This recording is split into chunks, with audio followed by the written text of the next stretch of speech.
وہاں پہ کہا یہ گیا ہے کہ سری لنکا کے اندر کولمبو سیکیورٹی کانکلیو کا جو ہے وہ ایک پرماننٹ سیکریٹریٹ ہوگا. بیسیکلی انڈیا نے فیور کر دیا ہے. This is a favour to Sri Lanka. اس میں آپ کو پتا ہے سری لنکا, انڈیا, بنگلہ دیش, مالدیوز, موریشیس, یہ ایک انہوں نے ایم او یو سائن کیا ہے for the establishment of C S C, Colombo security conclave کے لیے. اور میرے خیال سے بیسیکلی میں آپ کو بتاتا ہوں یہ کیا کرے گا کولمبو سیکیورٹی کانکلیو, لیکن میرے خیال سے جو اجیت دوول صاحب وہاں پہ ہیں وہ پریزیڈنٹ رانیل کو بھی ملے ہیں اور بھی بہت سارے لیڈرشپ کو ملے ہیں. بیسیکلی وہ یہ سمجھ رہے تھے کہ ہمیں آلٹرنیٹ انسٹیٹیوشنل ماڈل کریٹ کرنے ہیں فرینڈلی کنٹری میں, اس کا ایک بنا دیں آپ جو ہے سیکریٹریٹ بنا دیں. سارک کو ڈسفنکشنل کر دیا انڈیا نے, کمپلیٹلی ڈسفنکشنل کر دیا.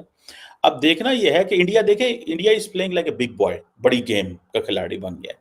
ٹھیک ہے, اپنی مرضی سے انسٹیٹیوشنز خراب کر رہا ہے, تباہ کر رہا ہے, بنا رہا ہے, کرافٹ کر رہا ہے.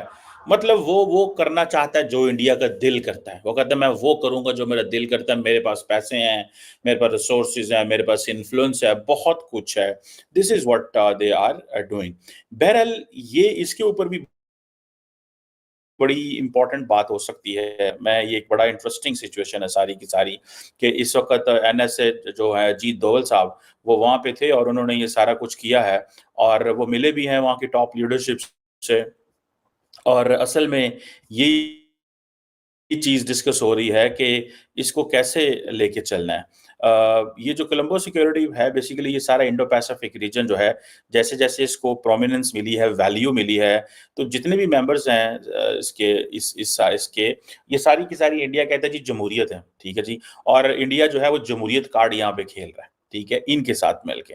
اور یہ جو ابھی این ایس اے دوول صاحب وہاں پہ ہیں وہ مسلسل اس میں جاتے ہیں. ٹھیک ہے, اور اس کا انہوں نے وہ سمجھتے ہیں کہ اس کو ہم اپنی مرضی کے لیے استعمال کر سکتے ہیں. اور اگر آپ دیکھیں اس کو جو کولمبو سیکیورٹی کانکلیو جو ہے اس کی ریلیونس انڈیا کے لیے بہت زیادہ ہے.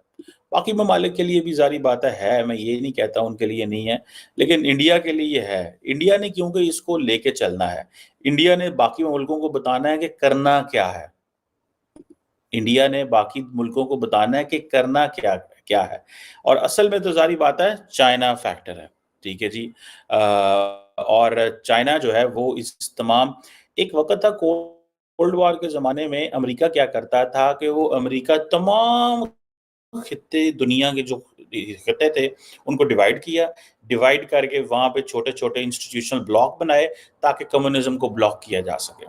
جیسے سیٹو آپ نے سنا ہوگا, سینٹو سنا ہوگا, اور بہت سارے ایسے پلیٹ فارم بنے جن کا ایک ہی مقصد تھا کہ ہم نے کمیونزم کو بلاک کر دینا, تمام ملکوں کو اکٹھا کر دیں, جمہوریتیں ہیں جیسی تیسی, لیکن رشین وہ جو سوویت جو پولیٹیکل اینڈ اکنامک آئیڈیالوجی ہے وہ ان کے اندر نہ گھس پائے. انڈیا بھی انہی لائنز پہ کام کر رہا ہے کہ ہم جی ڈیموکریسیز ہیں, ہم اتھارٹیرینزم کو نہیں لے کے آنے دیں گے اس سارے سین کے اندر. ٹھیک ہے جی, سو اس کو یہ ذرا ذہن میں رکھیے گا. دس از واٹ دس. لیکن کیونکہ India N S A India Indo Pacific کی بات کیوں کرتا ہے, کیونکہ امریکنز کرتے ہیں. سو امریکنز کو یہ بتایا گیا جی کہ دیکھیں ہم یہ کولمبو سیکیورٹی کانکلیو اس لیے شروع کیا ہے, بمسٹیک اس لیے شروع کیا ہے کہ ہم بیسیکلی چائنیز انفلوئنس کرنا چاہتے ہیں, ہمیں مدد کی جائے. اور ایک طرح اچھا انڈیا کے اندر دو چیزیں اس وقت ہو رہی ہیں,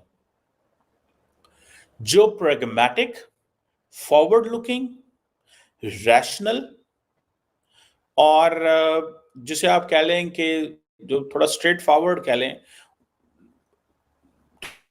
ٹو سم ایکسٹینٹ, یہ لوگ کہتے ہیں کہ نہیں امریکہ کے ساتھ مل کے کام کرنا ہے اور امریکہ سے فائدہ لینا. پاکستان کے اپنے گلے پڑ چکی ہے اور سی پیک جو ہے وہ کیا آپ کو بنتا ہوا دکھائی دے رہا ہے؟ جو سیکیورٹی کی کنڈیشن ہے یہاں پہ, چائنا تو تیار نہیں کام کرنے کو. دیکھیے بات یہ ہے کہ جو بھی اکنامک ڈیولپمنٹ ہوتی ہے نا وہ ایک خاص ایک پولیٹیکل ایک سناریوں میں ہوتی ہے. پولیٹیکل سٹیبلٹی ہوگی تو چائنا یہاں پہ آئے گا, پولیٹیکل سٹیبلٹی ہوگی تو سعودی عربیہ یہاں پہ انویسٹ کرے گا, پولیٹیکل سٹیبلٹی ہوگی تو دبئی کے شیخ آ کے یہاں پہ انویسٹمنٹ کریں گے.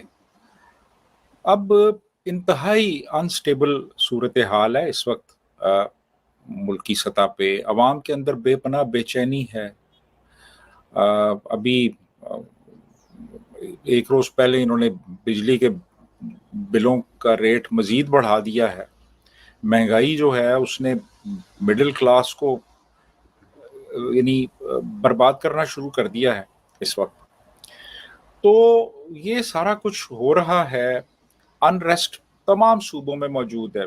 کے پی اور بلوچستان میں زیادہ ہے لیکن پنجاب اور سندھ میں بھی ہے. اس کے علاوہ ناردرن ایریاز میں کے پی ادھر اے جے کے یہاں پہ بھی انریسٹ ہے. تو پولیٹیکل سٹیبلٹی جو ہے نا وہ تو یعنی جہاں پہ حکومت جو ہے وہ اپنے آپ کو بچانے کے لیے کبھی وہ آئینی ترمیم کی بات کرتی ہے اور کبھی وہ ججوں کی تعداد بڑھانے کی بات کر رہی ہے. اور ادھر سے بلوچستان میں جو کچھ ہو رہا ہے یعنی جہاں پہ حکومت کو نہیں پتا کہ حکومت نے رہنا ہے یا نہیں رہنا اور اس کی پالیسیاں جو ہیں ان کا تسلسل رہے گا یا نہیں رہے گا, وہاں پہ جو باہر ایک بندہ جس کو آپ کہہ رہے ہیں کہ یہاں پہ آ کے انویسٹ کرو, وہ کہے گا جی پہلے آپ خود تو یقین دہانی کر لیں کہ آپ نے رہنا ہے یا نہیں رہنا, پھر آپ میرے سے بات کریں, پھر میں پیسے بھی لے آؤں گا. آپ تو خود یہاں پیسے لگانے کو اس لیے تیار نہیں ہے کہ آپ کو پتہ نہیں ہے کہ کل کو آپ حکومت میں ہوں گے یا نہیں ہوں گے, تو آپ مجھے کہہ رہے ہیں. تو چائنا کا جہاں تک تعلق ہے تو چائنا کا جو پچھلا ایکسپیرینس ہوا ہے نا وہ کوئی اتنا پلیزنٹ ایکسپیرینس نہیں ہے. چائنا نے یہاں پہ کافی انویسٹمنٹ کی اور اس کے بعد پھر جب گورنمنٹ تبدیل ہوئی, یہاں پہ نئی گورنمنٹ آئی, عمران خان کی آئی, تو وہ انہوں نے بالکل ڈفرینٹ پالیسی اختیار کی جو اس سے پہلے کی گورنمنٹ تھی اس کی تھی. تو اس سے چائنیز کافی مایوس ہوئے ہیں. کافی وہ اب اگر وہ سی پیک میں ان کی کوئی دلچسپی ہے بھی تو وہ اس کو بڑی بے دلی سے پرسو کر رہے ہیں. اور اس میں ایک بنیادی جو عنصر اب شامل ہو گیا ہے وہ ہے سیکیورٹی کا, کیونکہ سیکیورٹی نہیں ہے ان کو. ابھی وہاں آپ دیکھ لیں کہ وہ ناردرن ایریاز میں ان کے بندے انہوں نے مار دیے. اس سے پہلے وہ گوادر میں ہوا تھا, کراچی میں ہوا. تو اب جہاں پہ آپ کے جو کام کرنے والے لوگ ہیں ان کو سیکیورٹی میسر نہیں ہے, سیکیورٹی بنیادی شرط ہوتی ہے کہیں پہ بھی جا کے کام کرنے کی.